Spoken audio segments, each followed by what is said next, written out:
Right on time today. For once in my life, it'll happen. Whether or not that means I'm organised, that's a different question. I always feel underprepared when I start these because I feel like I haven't done enough research to be able to talk about the thing I'm going to talk about, even though I should just be happy with the amount of information that is in my brain that can hopefully be articulated well out. Not necessarily a question from anyone in terms of in the comments on the reel that was posted at the start of the year, but more just something I thought about talking about today. Great start. GPP for a better life, or maybe even to be a better sports athlete. And so I thought I'd talk about that today in terms of like the use of GPP, why CrossFit is the can't talk today. Why CrossFit is the best GPP program. Oh, it's a double use of the word. No, it's not. Oh my God. GPP program that you could do. Let's, get that out of the road. There it goes. Before I do that, there are a couple of comments from last week's video I did on training with and around injuries. So I thought it'd be nice to read those out because sometimes people can't catch it live, but they still provide their comments after the fact for me. Oops, that's not zooming in on the right thing. Did that really zoom in? This is my first comment from someone that I don't know who you are, which is amazing. Someone else must have listened to my podcast, and I appreciate that. Darius the Great 504. I'm a 48-year-old retired firefighter. Had to retire due to a serious knee injury, which ended up being a knee replacement. Over the years, my weight has fluctuated, as you can imagine. I'm now as active as I've ever been. I do jiu-jitsu and Muay Thai. It's now to the point of not avoiding injury, but when is my next injury and how to prevent it from becoming a chronic issue. On top of all of this, I had back surgery 3 years ago. I've recently been able to lose weight by intermittent fasting on top of working out 5 to 6 days a week. It's really cool one that Darius, however you say that, apologies if it's wrong, took the time to comment that, but also has found a way to stay active and, for lack of a better term, keep his weight under control, because it is easy, having had a couple of injuries, to not be as physical or move as well daily or move as regularly daily as what you might once did.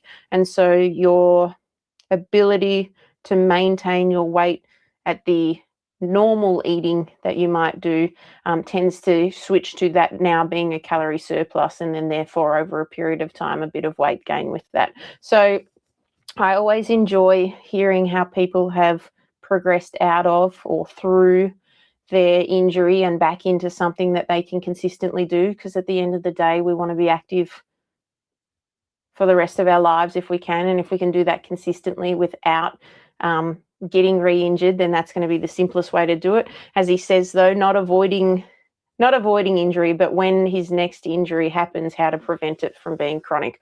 Ideally, like, the goal would be to avoid, but that would just come down to whether or not the volume or you're overdoing it. Let's not get into too much of the weeds there, but thanks for the comment there. I'll reply to that after this live probably. And then in the comments too on the same video, so the same training with and around injuries. I remember saying on the video there are a couple of EPs that Nikita has recommended, one of them being Adaptation Fitness and Recovery, which is on Strickland Road, I believe, and I couldn't remember the EP's name that owns that business now. So Ree commented on there. She said, just started with Joel. So that's his name, Joel at Adaptation Fitness and Recovery. Ree says, it's nice to be back moving despite it not being CrossFit. Thank you for all your help with my back issues before I stopped. Certainly felt like a burden having to change everything I did. Keep being amazing. And that was part of what I said in last week's video. It is hard to get out of your own mind when you're injured, and you tend to feel like a bit of a burden because it's not what everyone else is doing, or it has to be different from what everyone else is doing, or you need to make changes so you don't re-injure yourself. And what I try and, I want the members at Dauntless to feel like they can ask and that they don't feel like a burden. And I certainly am there to help them.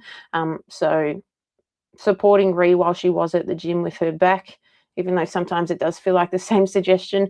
Hey, do the McGill's Big Three. Hey, do the McGill's Big Three. Hey, do the McGill's Big Three. Keep the weight light.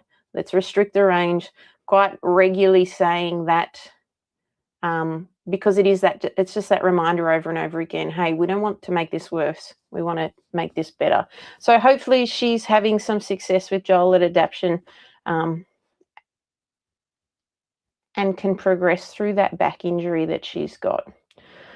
All right, stop sharing that. Come back big again. All right, so we're here for GPP, for a better life or to be a better sports athlete, because often people don't realise that if you increase your fitness, your ability to perform as an athlete in your sport, whatever that sport might be, increases with that fitness increase. So there's potentially, I'll just use footy as an example. There's guys out there that have the skills and it makes them good footballers.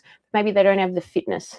Then there's guys out there that don't have as great skills, but they've got greater fitness, and they can potentially sometimes be better footballers than the guys with the great skills, because at the end of the day, you need to be able to last the game, recover, be able to remain uninjured for as long as possible, or if you are injured, return from injury sooner with, limited limitations from there.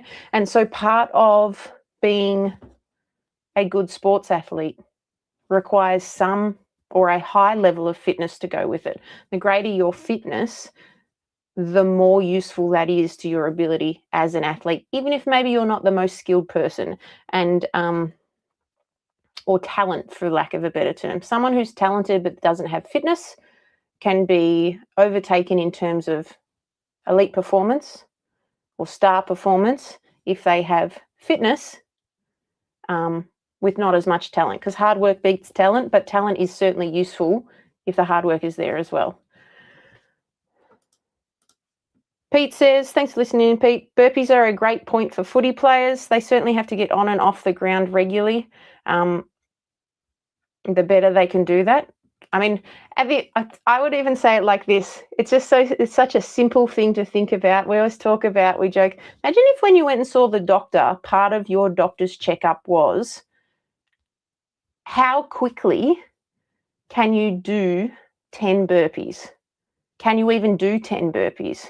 How long does it take you to do 10 burpees? If that was part of your doctor's checkup, how much, people would probably avoid going to the doctor if they didn't like doing that, but how much would the general population's fitness increase knowing that every time they go to the doctor, they have to be able to perform this in some capacity? So the burpee is a great test of, can I get on the ground and get back up, and how quickly can I do that? And that would be the simplest term of GPP, GPP being general physical preparedness. How physically prepared are you for life? And I'd say a 10 burpees for time will start to give you a very good indication of how physically prepared someone might be for life. So what is GPP? As I said, stands for General Physical Preparedness. And I put a definition off the internet, and this will be interesting to go through too, what comes up on the internet first without any further research. So a training for, well, I guess I shouldn't say I pulled a definition off the internet. I think it was an AI summary from some articles it pulled together, but essentially it said a training philosophy focused on developing a broad, well-rounded fitness foundation, and then in brackets it said endurance, strength, speed, and flexibility to prepare for any physical challenge, often used to bridge training gaps and prevent injury. So the greater your GPP, the greater your general physical preparedness, the greater your fitness, the less the gap in your training requirements, or the better you are prepared for what is required from training, and then whatever the sport is that you might do. And of course, prevent injuries too. So the greater prepared you are, the more likely you are to be able to avoid injuries or recover from injuries. Why is GPP important? So again, just a quick here's something that the AI Google described as crucial because it builds a broad foundational fitness base. GPP, general physical preparedness, covering strength, endurance, and mobility that allows athletes to handle higher training volumes, higher than what they did previously. Not everyone's high training volumes are different, recover faster and prevent injuries. So you can see the general themes there, covering aspects of fitness or physical skill or preparedness, and allowing you to handle training at greater volumes than maybe you previously did, recover better than you previously did, and prevent injuries more so than you probably previously could. So the greater your GPP or the increase in your GPP, the better you would be as an athlete, and the better you will be for life too, because that essentially talks through your ability for longevity in your life. Now, the interesting thing while I was reading those couple of definitions was, or summaries or whatever you would call it from Google, when it talks about well-rounded fitness foundation and then mentions endurance, strength, speed, and flexibility, that's 4 components of physical skill or fitness.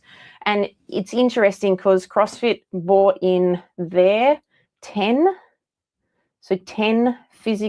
general physical skills, what they determine as the 10 components there for a well-rounded athlete who would have the greatest base of GPP. So I'm going to go into that in a second, because the other interesting thing, defining fitness. What is fitness? How do you define GPP? Being fitter, recovering better. How does the big bad world define fitness? I'll just share this screen because it's what's most interesting. There still isn't, the internet can't do it for me. Add to stage. Let me zoom in on this a little bit more. So when you look up the definition of fitness, can't even spell, it says, fitness is defined as the quality of being physically healthy, strong, and capable of performing daily tasks without undue fatigue. What does physically healthy mean?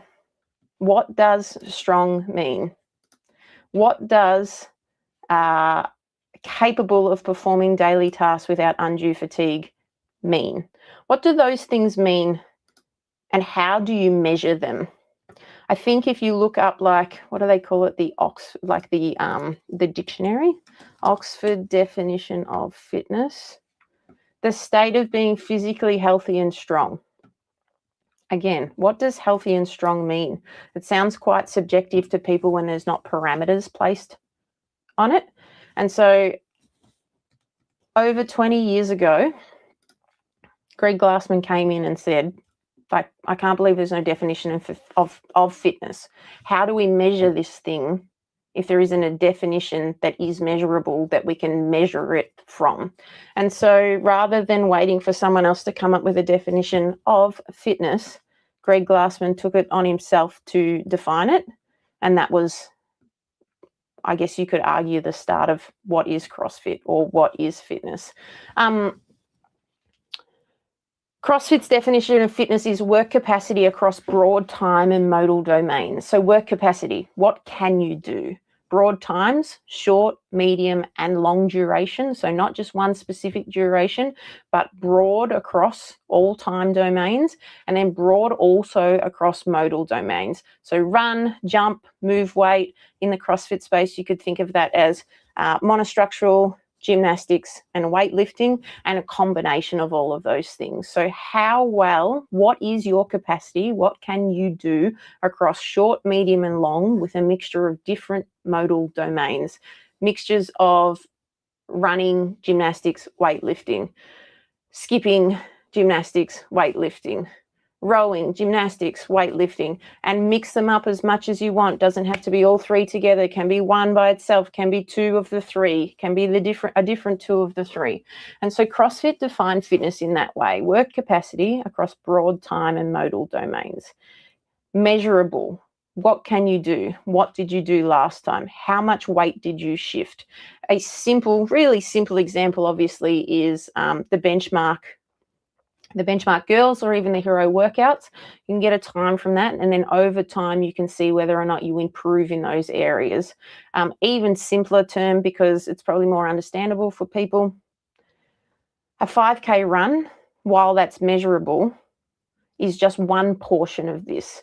Technically, for the best out there, it would probably fall in the medium time domain, a 5K. In the CrossFit space, you would argue it falls in the long time domain. There would have to be parameters set on that too. But in a 5K, it's very easy to see how quickly did I do that. Was my work capacity greater? It's not broad in time because it would be roughly the same time as you get better, but you can tell clearly whether you're getting better or not. So a simple way to know whether something's measurable is, can I see if I've improved? Did I lift heavier? Or maybe I moved faster, or potentially I just had better recovery and was able to continue to produce effort and work and power consistently over and over again. So CrossFit's aim is to forge a broad, general and inclusive fitness. And going back to GPP for a better life, or to be a better sports athlete, whatever that sport might be, the famous words of Greg Glassman were, the needs of the elderly and the professional athlete vary by degree and not kind. Where one needs functional competency to maintain independence, that would be the elderly, the other needs functional mastery to improved hip capacity will help a pro ball player's throw to first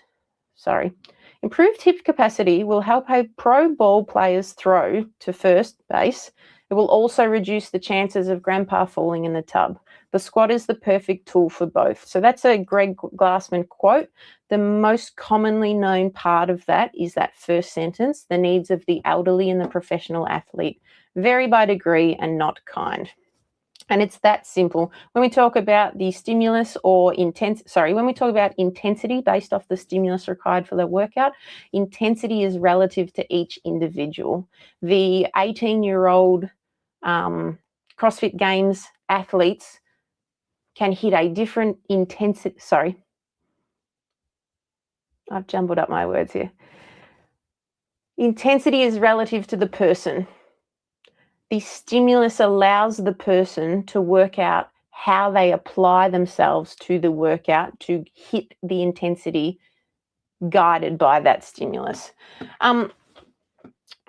So GPP, general physical preparedness, regardless of whether you're elderly or whether you're a sports athlete, the greater your GPP, the greater your life.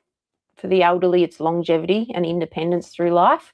And for the sports athlete, it's going to trickle over to that later down the track. But for now, and in this moment with their sport, it is going to dictate whether or not they can remain uninjured, recover better, and have the fitness to last the game or whatever it is longer than the other athletes there. So the greater the GPP for everyone, the better the results regardless of the goal.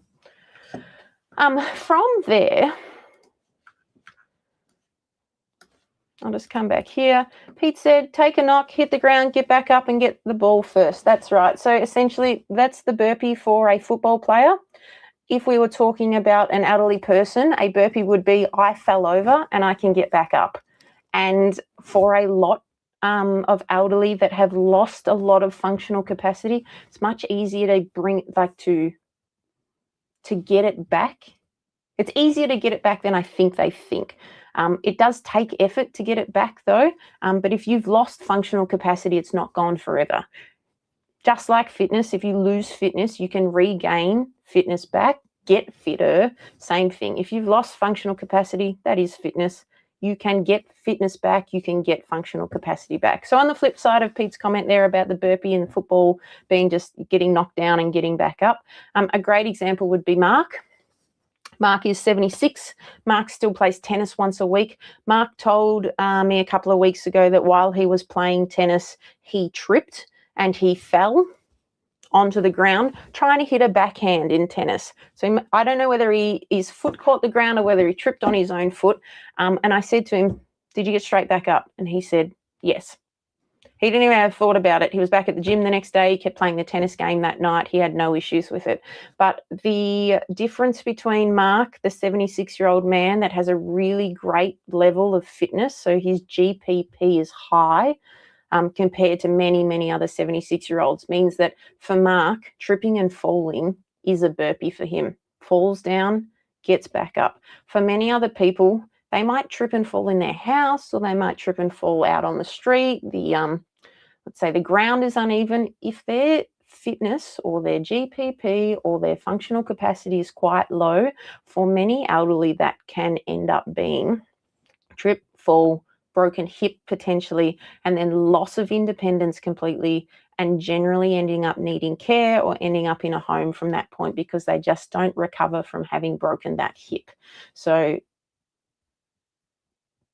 that, I mean, it sounds so simple when you say it out loud, but I think the bit I have to constantly think is, in particular for elderly people, I think once it's gone, they think it's gone forever, because the common quote that people would know is, if you don't use it, you lose it. But I think that should follow up with, but you can get it back. You might not get it back to where you were in your 30s or your 40s, but you can certainly get functional capacity back. And I think for many people, it takes work, so it's not easy, but it's simpler than they think it is, and they can gain it back faster than maybe what they think. But at the end of the day, GPP is a long-term thing. It's not an 8-week challenge where you're going to be, as fit and strong after 8 weeks. If we've experienced anything in CrossFit, we continue to get better every year, and people will still say, I'm 12 years in, I'm still getting fitter.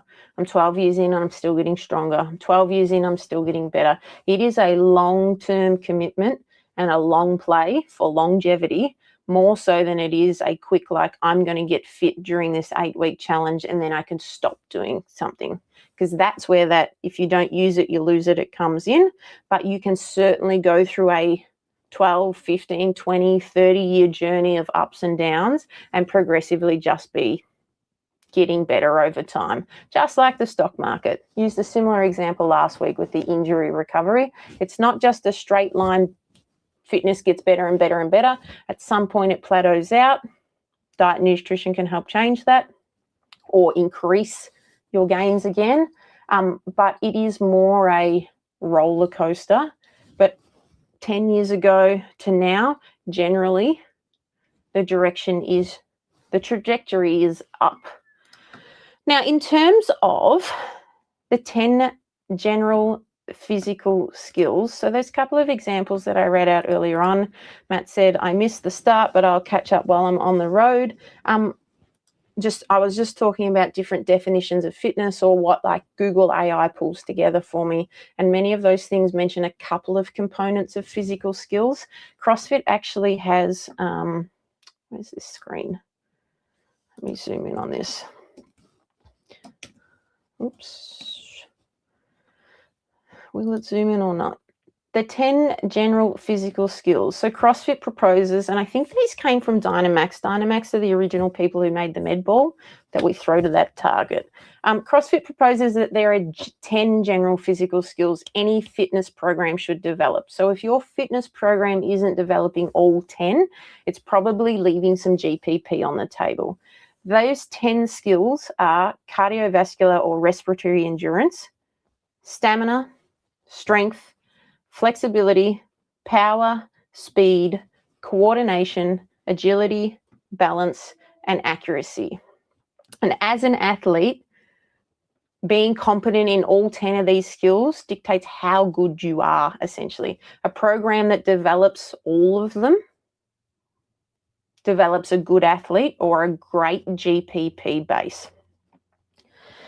If say your program only does long duration, it's probably missing out on a lot of power and speed, and therefore that would be a simple example of how CrossFit says you should be progressing in all of these areas. And if you notice you have a weakness in one, that's probably where, if you were to have a goal to work towards, where that thing should be.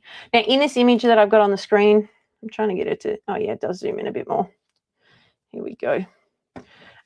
They're appropriate to different things, or specific to different areas. So the red box here, or orange or salmon or whatever color that is, has the cardiovascular endurance, stamina, strength, and flexibility as physical skills for training.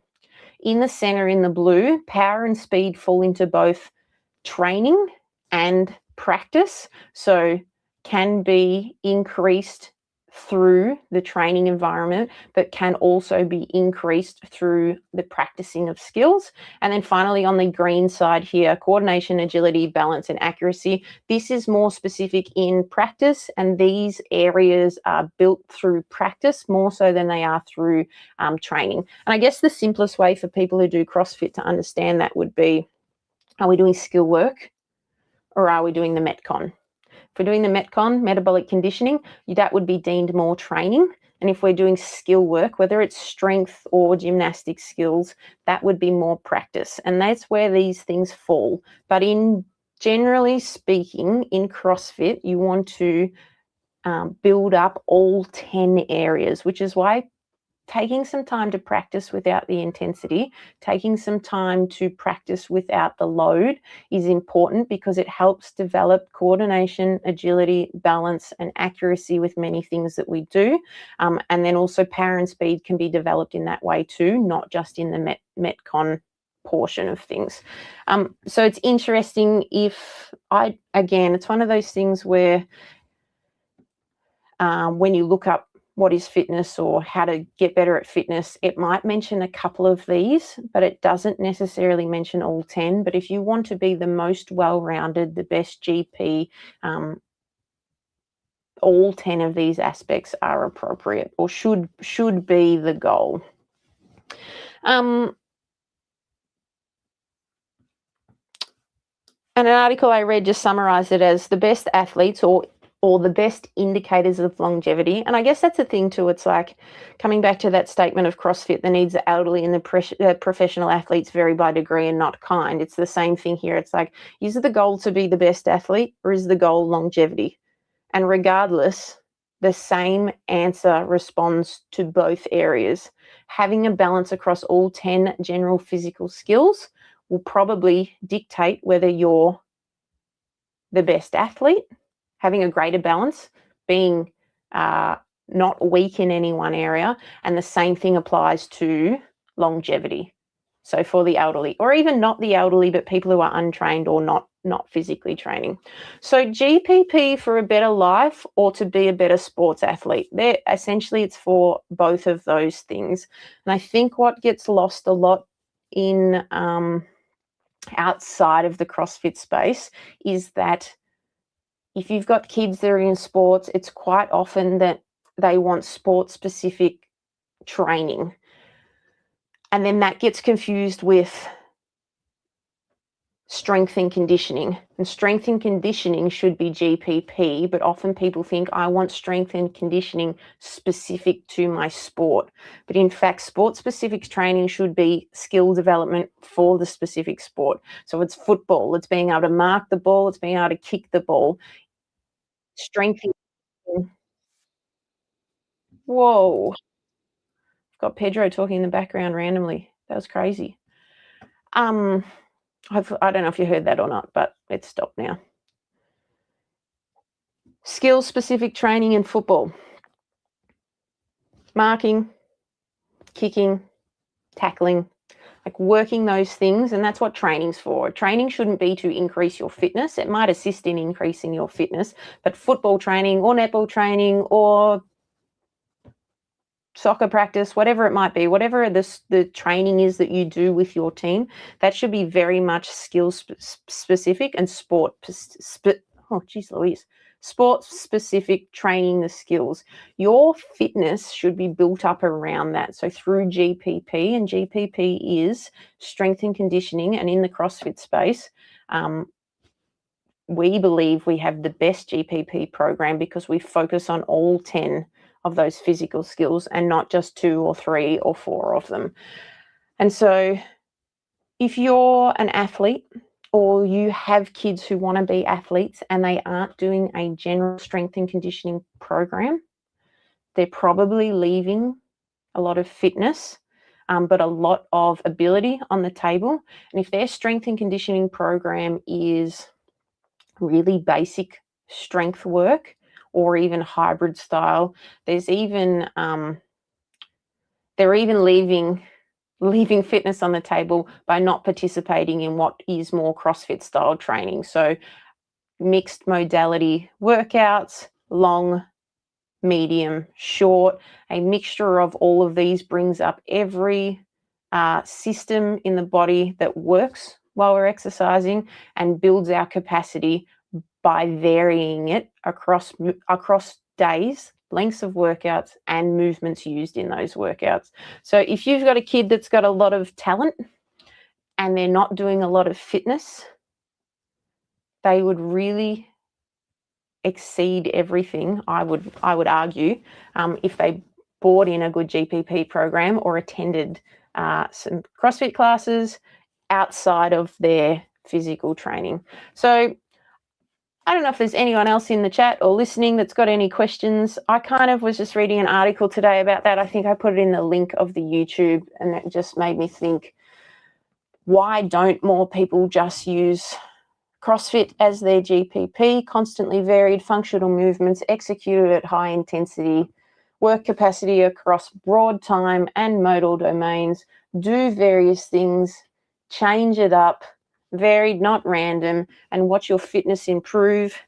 And that reminder for those people that are listening, they already know this already probably, but your grandparents, your parents, whatever it might be, can really benefit from this in the same way that kids, sports stars, 20, 30, 40-year-olds can benefit from this too.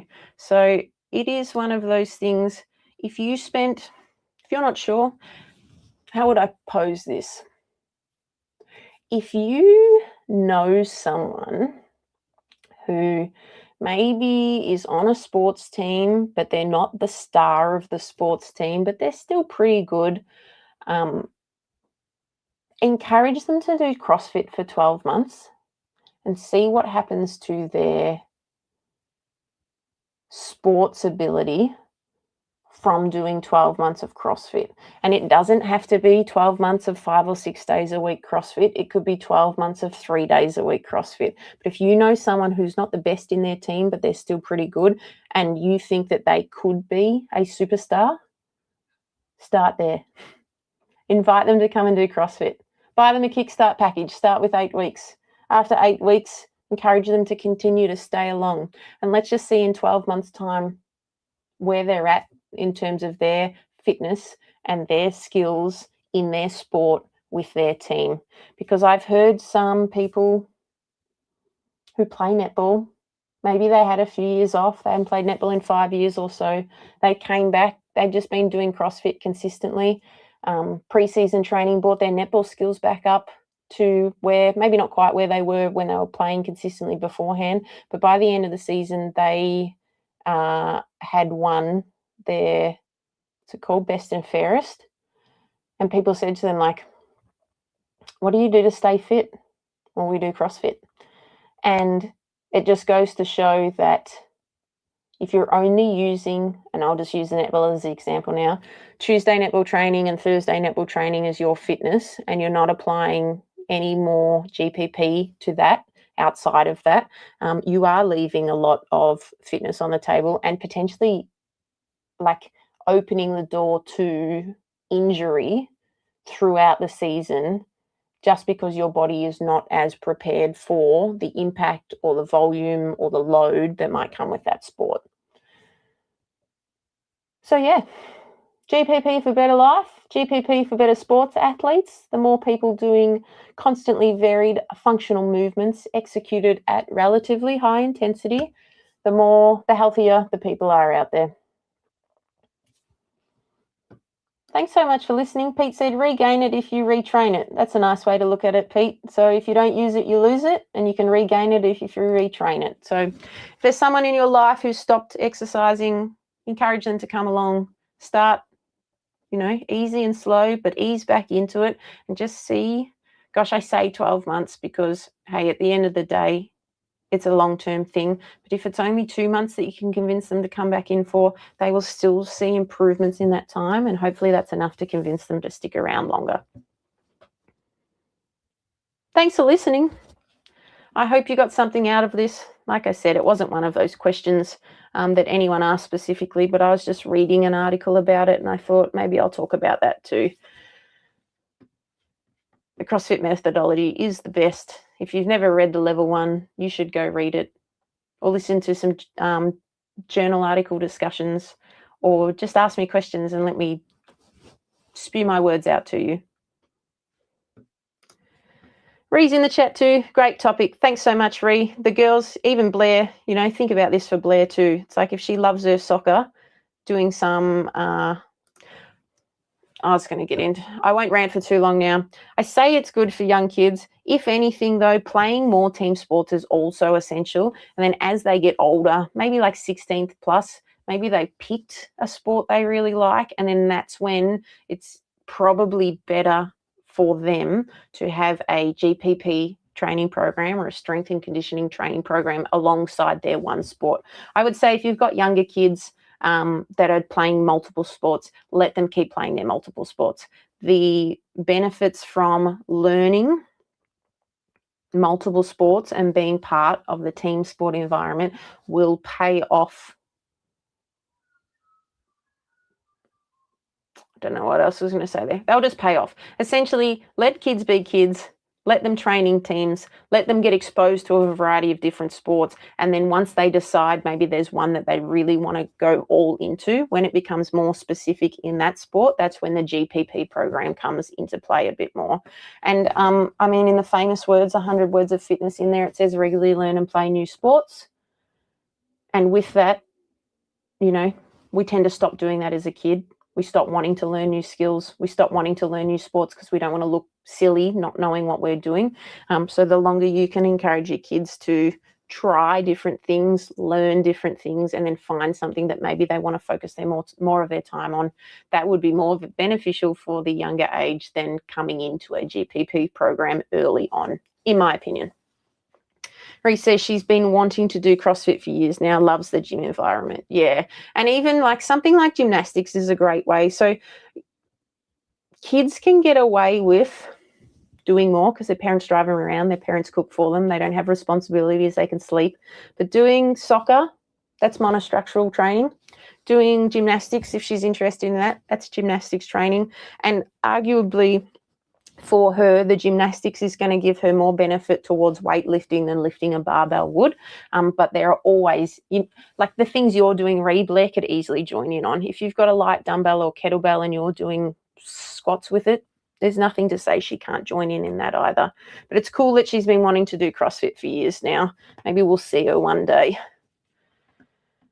All right. I'm going to stop there. I'm going to stop now. I won't get to any more tangents. Maybe you can ask questions after the fact and I'll talk about them in the future if there's anything that popped up from there.